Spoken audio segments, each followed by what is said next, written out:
అందరికీ శనార్థులు. నేను మీ సర్నక్క.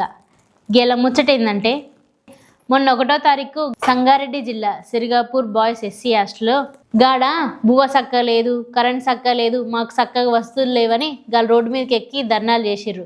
గాలు ధర్నాలు చేయగానే గాళ్ళ పై అధికారులు తెలుసుకొని గా వార్డెన్ని సస్పెండ్ చేయంగానే ఆయనని సస్పెండ్ చేసిండన్న కోయితోని ఇక గాళ్ళ మీద కక్ష కట్టిండు గీ వార్డెను.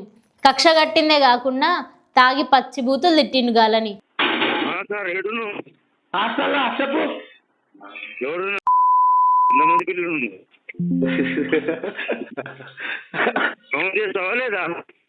ఇంకా రాలే సరిగా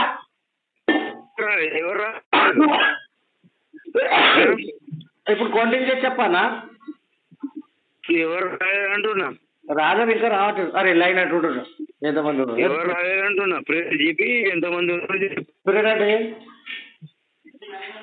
ప్రేర్ ఎవరు రాలేదు ఎంతమంది ఉన్నారు అది క్లారిటీ చెప్పు. బెల్ కొట్రా బెల్ కొట్టు. ఎవరు రాకపోతే అంతే కదా అని పులుకు బీరులో పులుకు ఉంది ఆ పులుకు వేసి చంపేసి ఏ గుడి కిలవడగలదు ఎవరికి గుడి మేము నా పుష్పాలకు వేసినట్టు ఆ పులుకు వేసి చంపేసి పాడుకోవాలి.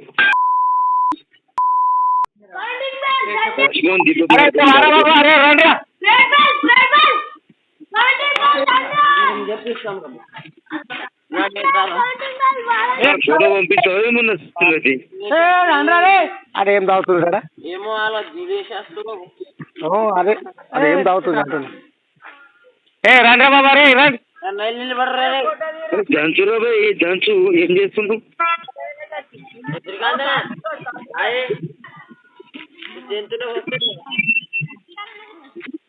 వల్ల ఎండికి తక్కువ ఉంది అలా వేసి అన్నం పెట్టి చంపేసి పాడుకోవాలి.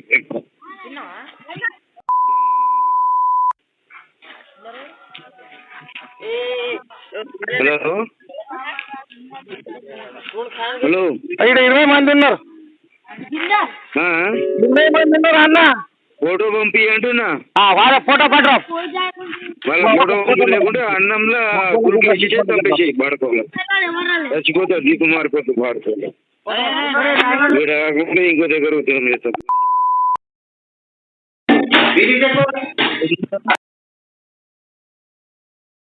నువ్వు అసలు మనిషివేనా? కడుపుకి అన్నం తింటున్నావా, లేదా గడ్డి తింటున్నావా, లేదా ఇంకేమన్నా తింటున్నావా? నీ కన్నబిడ్డలు లెక్కనే కదా వాళ్ళు కూడా. నీ కన్నబిడ్డలకు ఆపదస్తే కూడా నువ్వు గిట్లనే అలాని విషమిచ్చి చంపేస్తావా? అన్నంలో విషం పెట్టు అని గలకు చెప్తున్నావు. అదేదో ఆ విషం నువ్వే తిని చచ్చిపోతే అయిపోతుంది. గా చిన్న పోరన్లు తిని అన్నంలా విషం పెట్టి చంపుర్రి అని అంటున్నావు. గా నోటికి గా మాట ఎట్లా వచ్చింది? గా మాట ఎట్లా అనుబుద్ధి అయింది? గా చిన్న పిల్లలల్లా నీ బిడ్డలు కనవలేరా? నీ కడుపులో ఉట్టలేరా? నీ కడుపులో ఉట్టిన సుంటోళ్ళ లెక్కనే కదా గా పిల్లలు కూడా. గిసుంటి మనుషుల్ని ఏం చేయాలి? ఎప్పటికైనా సరే గిసుంటి బుద్ధున్నోడిని ఏ రోజుకైనా సరే పిల్లల పాలి ఎమ్ముడే అవుతాడు. ఆయన గింత ధైర్యంగా చెప్తున్నాడంటే అది గాయనకున్న ధైర్యమా, లేక ఆయన ఎన్నుకున్న ఇంకేదైనా ధైర్యమా? గా పిల్లల్ని సంపుదాం అనుకునేంత ధైర్యం ఇచ్చింది ఎవరు? గాయన వెనుక ఉండి నడిపిస్తుంది ఎవరు? గాయన ధైర్యం చూసిరా? గీడ కాకపోతే ఇంకొక ఉద్యోగం చేసుకుంటా అని గంత ధైర్యంగా ఉన్నాడంటే ఎంత మంచిగా మన దగ్గర శిక్షలు ఉన్నాయో చూడుండ్రి. ఎంత భయం పెడుతున్నాయో. మన న్యాయ వ్యవస్థ ఎట్లుంది, మన శిక్షలు ఎట్లున్నాయి, తప్పు చేసుకునేటోడికి ఎంత ధైర్యం ఇస్తున్నాయి. ఈ వ్యవస్థ మారితే తప్ప, గా శిక్షలు మారితే తప్ప గీల ధైర్యం చచ్చేటట్టు లేదు. అయినా నాకు అర్థం కాని విషయం ఏంటంటే, పిల్లలందరూ మాకు కరెంటు లేదు, మాకు బువ్వ చక్కగా పెడతలేరని రోడ్ల మీద వచ్చేంత వరకు పై అధికారులు ఏం చేస్తున్నారు? నెల నెల తనిఖీలు చేయట్లేరా? నెల నెల గడ ఏం జరుగుతుందో చూడట్లేరా? గా చిన్న పిల్లలు రోడ్డు మీద ఎక్కిందంటేనే గా పై అధికారులు ఎంత మంచిగా పని చేస్తున్నారో అర్థమైంది. 10 రోజుల సంది గా పిల్లలు మాకు కరెంట్ లేదు, చక్కగా తిండి లేదు అని రోడ్డు మీదకి ఎక్కినప్పుడే అర్థమవుతుంది గాడ పై అధికారుల పనితనం, గాడ హాస్టల్ల పనితనం. గిసుంటి అని రావద్దు అంటే గవర్నమెంట్ జాబ్ చేసేటోళ్ళందరూ గవర్నమెంట్ బళ్ళల్లో చేరి గిసుంటి ఏం కూడా రావు. గప్పుడే గాడ మంచి చదువు ఉంటుంది, మంచి భవిష్యత్తు ఉంటుంది, మంచి సదుపాయాలు కూడా ఉంటాయి. అయినా ఇది ఎన్ని తరాలైనా మారదు. గాడున్న చదువులు గట్లనే ఉంటాయి, గాడున్న అన్నము గట్లనే ఉంటుంది, గాడున్న కరెంట్ కష్టాలు కూడా గట్లనే ఉంటాయి, గా పోరగన్ల భవిష్యత్తు కూడా గట్లనే ఉంటుంది. ఇది ఎన్ని తరాలైనా ఎప్పటికీ మారదు.